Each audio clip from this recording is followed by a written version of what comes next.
And we will start the countdown in 3, 2, 1, fight. Right away, both their weapons get up. Lots of noise going on in there as they approach the center. Nice little tick off the top weapon there. It looks like Fat Rat's weapon is stalled out already, unfortunately. As Spin is trying to get around the side of him, see if he can get a little bit of advantage and get in there. Gets up on the front of those ears there and gets a little tick off of it, not a whole lot.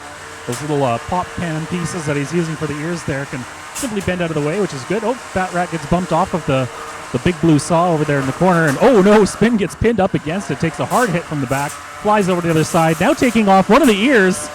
Oh, yeah, that's an actual saw blade on there. That'll tick through that stuff well. Now he's taking off the tail.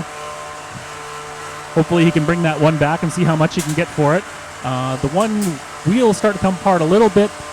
Interesting, he's got some rubber bands kind of embedded in the wheels, a little bit of extra traction, but given that they are foam and we've got those rubber on there, they will have a tendency to pop off, but it looks like they're otherwise okay. As Spin now hitting that left wheel gets that rubber band completely off, so I'll have a little bit less traction on there. Fat Rat trying to keep the armored end forward towards Spin, doing a good job of that so far. Got those nice finger wedges under there, which is doing a good job of getting underneath the plastic wedge on the front of Spin, but does still allow him to get up into the weapon sometimes, and that's actually close enough that weapon on Spin can tick off a little bit there. Not a whole lot of damage, but good pushing match on both sides so far. Minute and a half left to go, just halfway through the fight. Now this time, Spin trying to drive backwards into Fat Rat. Unfortunately, Fat Rat doesn't have his weapon spun up at the moment, may not be working, and so he's not really able to do any damage as that overhead spinner takes some chunks of foam out of the wheels on the backside of Fat Rat. Once again, getting up on top of those little finger-like wedges on the front, doing a good job of keeping his opponents from getting under him. A couple more ticks around the side. Fat Rat doing a good job, actually, of keeping that end in the right position, making sure his opponent can't easily get around him. Spin, of course, is trying to come in as much as he can, trying to get that weapon against his opponent. No matter where he hits it, it's something. And Fat Rat pinning Spin up against the wall for a moment. Can't quite keep him in the corner as he comes back, takes another go at it.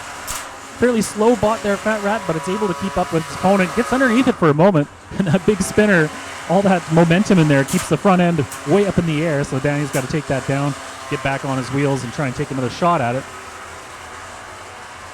And something's slowing down. Are we running out of battery here? Yeah, I don't think that's spun up all the way. I can see he's got the throttle all the way up on it, but that spinner is not happy. So it might be running a little bit low on battery, or maybe something else is going on. 20 seconds left in the fight. Fat Rat trying to take advantage of this, trying to push Spin into the red hazard there.